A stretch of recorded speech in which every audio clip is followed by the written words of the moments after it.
दरअसल ये मोबाइल जो है, इस मोबाइल के कारण बहुत सारी इंडस्ट्रियाँ ख़त्म हो गई।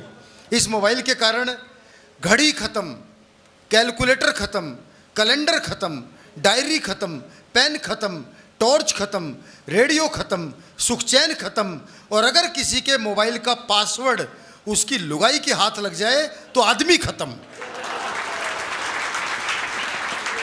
तो बहुत अच्छा दीपक जी, बहुत कमाल का आज यहाँ प्रोग्राम हुआ है, बहुत अच्छा लग रहा है मुझे। मैं तो दीपक जी से कह रहा था आपने इतना बड़ा काम किया है तो दीपक गोयल जी क्यों ना अलीगढ़ के चौराहे पर आपकी एक मूर्ति लगवाई जाए। तो कहने लगे अरे जिंदा की मूर्ति। मैंने कहा जब मायावती की इतनी लग सकती है तो एक आपकी भी सही। बोले रसिक भाई आइडिया तो आपका बहुत अच्छा है, कितना खर्चा आएगा। मैंने कहा ज़्यादा नहीं, सिर्फ 20 लाख। बोले 20 लाख, तू मुझे 10 लाख दे, मैं खुद ही खड़ा हो जाऊंगा। एक बार जोरदार तालियां बजाएं। मैं बलजीत जी को यहाँ आमंत्रित करता हूँ काव्य पाठ के लिए। मैं तो बलजीत जी से कहा ये महिलाएं जो होती हैं ना बहुत तेज होती हैं, ये अपना आयुर्वेदिक तरीके से इलाज करना जानती हैं। एक दिन तो बलजीत कह रही थी कि तबीयत खराब थी, ना कोई गोली ना कैप्सूल काम आया, फ़ोन करके आधा घंटा सास से लड़ी तब जाके थोड़ा आराम आया।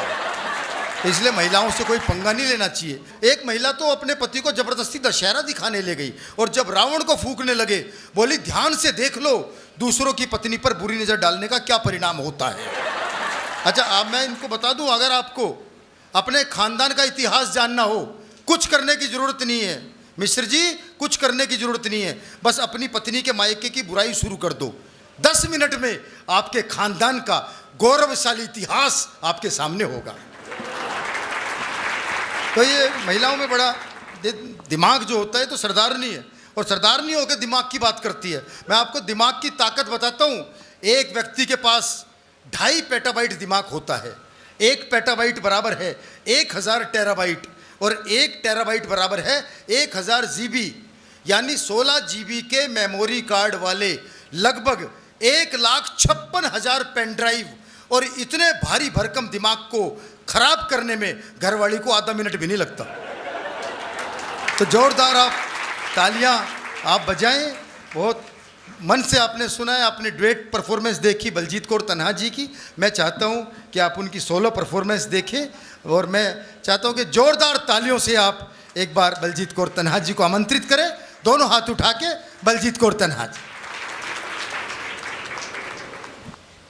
4 पंक्तियाँ क्योंकि मैंने हाथ से क्यों चुना, मुझे लगता है कि, और जो मेरा जीवन है, जो लोग मुझे जानते हैं, मैं सच में ऐसी हूँ।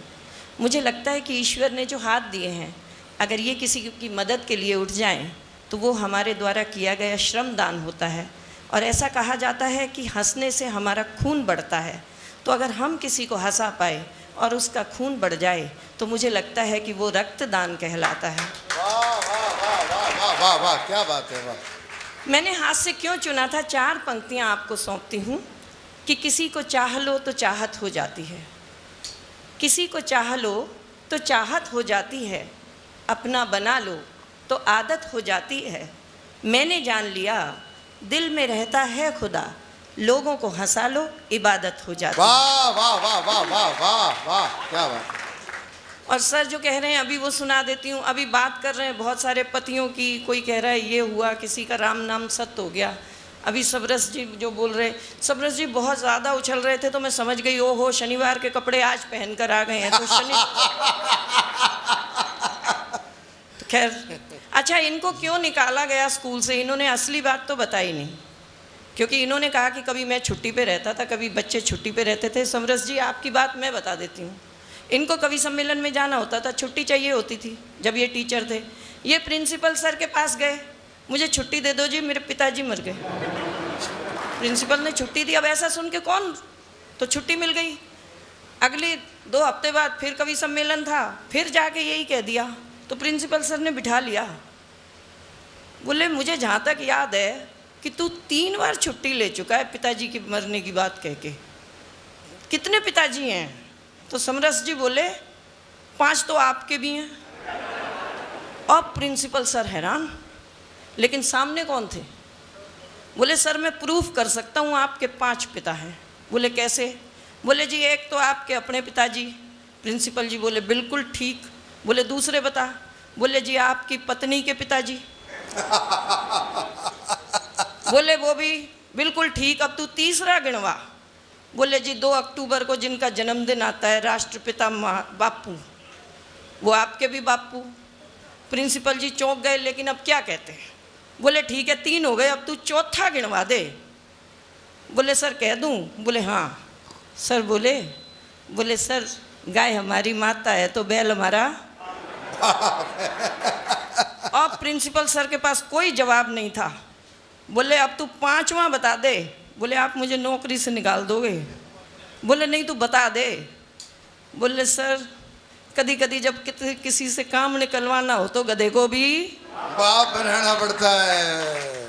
तो एक बार ताली बजा दीजिए।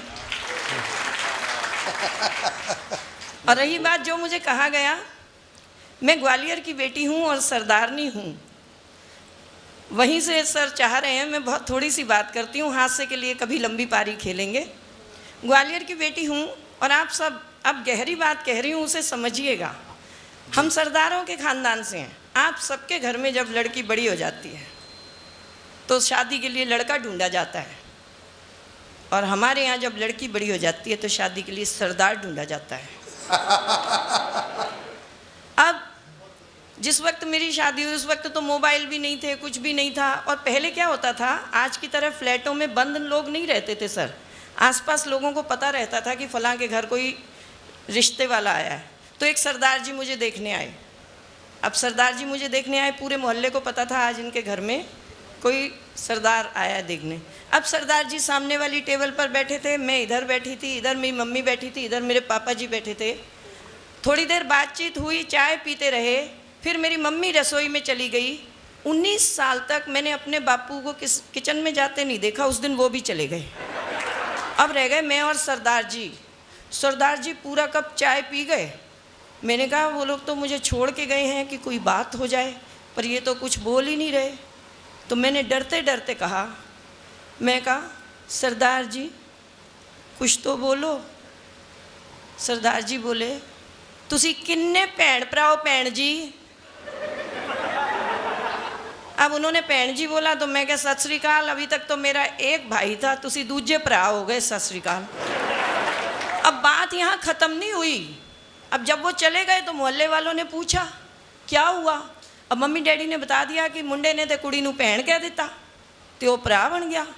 अब जहाँ मैं निकलूँ मोहल्ले में सब जगह ਜਿਹੜਾ मुंडा वेखण आया सी वो तेरा वीर जी बन गया, उन्हें तेनू भैन कह दिता। पूरे मोहल्ले में चर्चा, पूरे घर में चर्चा। अब क्या हो, अब क्या हो। अगली बार फिर एक सरदार जी देखने आए। अब सरदार जी देखने आए तो हूँ तो मैं भी सरदार नहीं, तो वही किस्सा दोबारा भी दोहराया गया। फिर से सरदार जी चाय की टेबल पर बैठे, मैं इधर बैठी, इधर मम्मी इधर डैडी, वही किस्सा दोबारा दोहराया गया। और मम्मी किचन में गई, पीछे पीछे पापा भी चले गए। लेकिन ये सरदार जी और महान, एक कप चाय का पी गए, कुछ नहीं बोले, दूसरा पी गए, कुछ नहीं बोले, तीसरा भी जब उन्होंने कप उठा लिया तो मैं उठ गई। मैं कहा वीर जी कुछ तो बोल दो। अब वो खड़े हो गए, बोले भैन राखी वाले दिन आ जावांगा, सत श्री अकाल। फिर मोहल्ले में पता लग गया। बोले ओहो हुण तू वीर जी कह दिता। अब सारे मोहल्ले वाले, पहले सब सलाह दिया करते थे सर, सारे मोहल्ले वालों ने मेरे मम्मी डैडी को सलाह देनी शुरू की। बोले तीसरी बार कोई सरदार ना बुलायो। बोले क्यों। बोले इन्हें वीर जी कह देना, उन्हें भैन जी कह देना, ये भैन भराई बनते रहेंगे, इन्हों का ब्याह नहीं होना, कि इनकी शादी नहीं होगी, ये बहन भाई बनते रहेंगे। बोले फिर क्या करें। मेरे मम्मी डैडी ने कहा, बोले आपको जो लड़का पसंद आ जाए शादी कर दो, इन दोनों को अकेले नहीं बिठाना।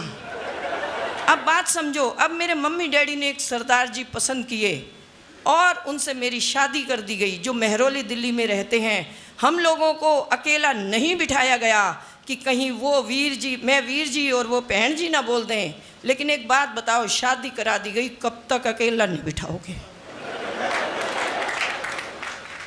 और फिर किस्सा शुरू हुआ तब। अब जब कमरे में अकेला बिठा दिया गया, 4 घंटे तक मैं चुप, मुझे समझा के भेजा गया था वीर जी नहीं कहना, उनको भी समझा दिया गया था बहन जी नहीं कहना। जैसे तैसे हम चुपचाप बैठे बैठे बैठे बैठे टाइम काट रहे थे। सुबह 4 बज गए तो मैंने कहा कुछ तो बोलो सरदार जी। मैंने वीर जी नहीं कहा, मैंने कहा कुछ तो बोलो सरदार जी। सरदार जी बोले चल एक गाना सुना दे। मैं बहुत संस्कारी बच्ची थी, मैं बहुत संस्कारी बच्ची थी। मैंने गाना शुरू किया, भैया मेरे राखी के बंधन। वो बोले चुप हो जा मेरी माँ। अब मैंने कहा आप कुछ पूछो।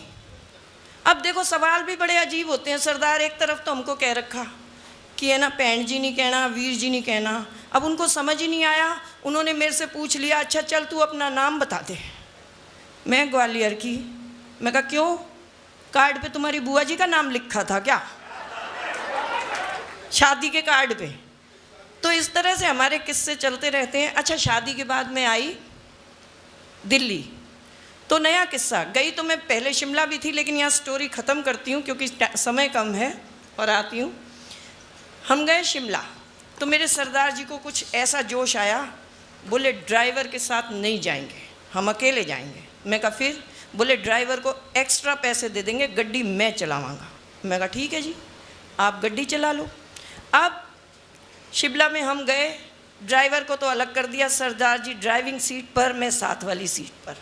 अब क्या हुआ, सरदार जी गाड़ी चलाते थे, लेकिन शिमला की जैसे ही पहाड़ियाँ आती थी तो सरदार जी इतनी तेज़ी से गाड़ी काटते थे मोड़ कि ऐसे लगता था खाई में गिर जाएंगे। एक मोड़ आया, ऐसे लगा खाई में गिरेंगे। मैं कुछ नहीं बोली, नई नवेली नहीं बोलती ना, ज़्यादा डरते हैं अपन, मैं नहीं बोली। दूसरा मोड़ आया, लगा फिर खाई में गिर जाएंगे। तीसरे मोड़ पे जब एक पहिया भी उतर गया, लेकिन हम गिरते गिरते बचे, तो मैंने उनकी तरफ देखा। मैं कहा सरदार जी जब मोड़ आता है आप इतनी तेज़ी से गाड़ी काटते हो, आपको डर नहीं लगता? बोले डर तो तब लगे जब मैं आंखें खोल के मोड़ काटूं। बोले मोड़ आता है मैं तो आंखें बंद कर लेता हूँ, कट गया तो सतनाम, नहीं तो वाहेगुरु जी। तो बस उस दिन के बाद से गाड़ी में खुद चलाती हूँ ताकि ऐसा कोई किस्सा ना हो। रही बात, ये लंबे किस्से हैं, कभी बहुत लंबी पारी खेलेंगे। हम लोग जिस पीढ़ी में आते जा रहे हैं, आजकल बच्चों में हमें वो भावनाएं नहीं दिखती, और आप सब उस कविता को स्वयं जी पाएंगे अगर आप उस बात को याद करेंगे जो मैं कहना चाह रही हूँ।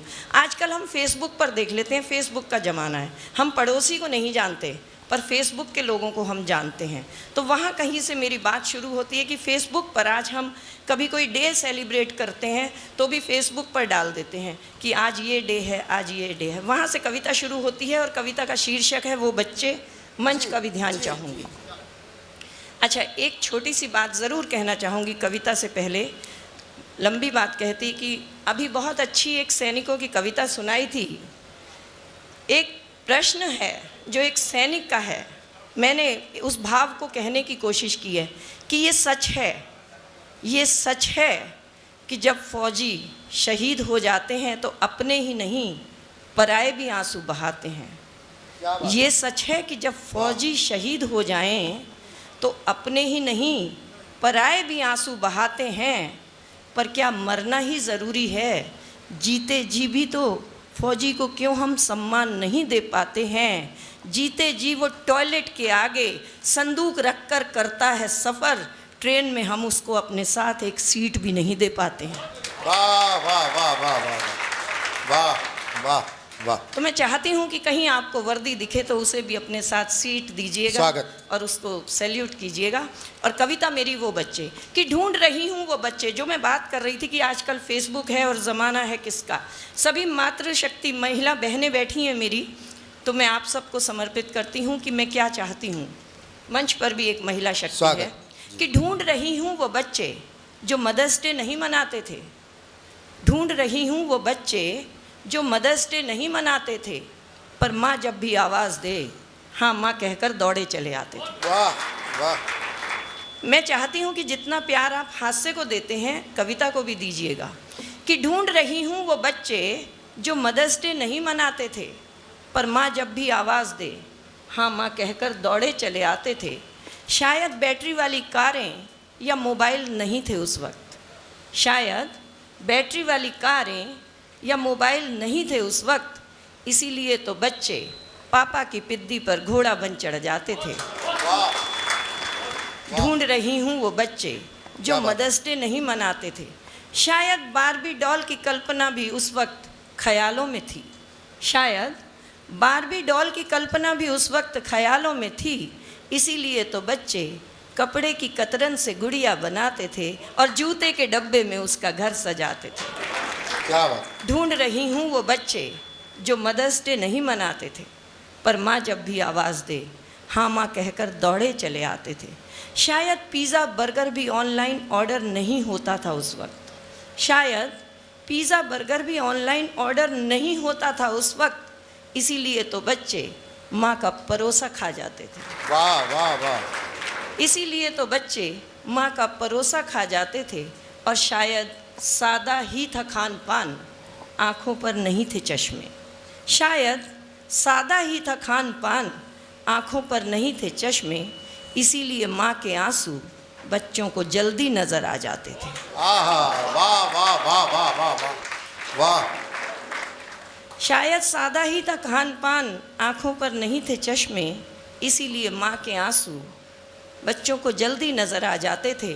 और रुपए नहीं सिक्के मिला करते थे जेब खर्च। अपना अपना समय याद करेंगे हम कि रुपए नहीं सिक्के मिला करते थे जेब खर्च, इसीलिए पैसों का वज़न बच्चे ज़्यादा समझ पाते थे। वाह वाह वाह वाह वाह। इसीलिए पैसों का वज़न बच्चे ज़्यादा समझ पाते थे। कविता समाप्ति पे ला रही हूँ। शायद पढ़े लिखे नहीं थे, शायद पढ़े लिखे नहीं थे, पर अनपढ़ नहीं थे माँ बाप। शायद पढ़े लिखे नहीं थे, पर अनपढ़ नहीं थे माँ बाप। वो कमरे में बोनसाई नहीं, आंगन में पेड़ लगाते थे। वो कमरे में पेड़ नहीं, कमरे में पेड़ नहीं, आंगन में पेड़ लगाते थे। और कविता की अंतिम पंक्ति दे रही हूँ। कविता मैंने छोटी की समय के कारण, अंतिम पंक्ति दे रही हूँ, इसे समझिएगा और मुझे विदा दीजिएगा कि शायद उस दौर के रिश्ते बिल्कुल सच्चे होते थे। सर आपको समर्पित करती हूँ ये पंक्ति समर्पित कर रही हूँ, इसे अपने साथ लेकर के जाइएगा। आप सभी बुज़ुर्गों को समर्पित कर रही हूँ कि शायद उस दौर के रिश्ते बिल्कुल सच्चे होते थे। मंच, शायद उस दौर के रिश्ते बिल्कुल सच्चे होते थे। माँ बाप के पास भले ही कुछ ना हो, पर उनके पास बच्चे होते थे। वाह वाह वाह वाह।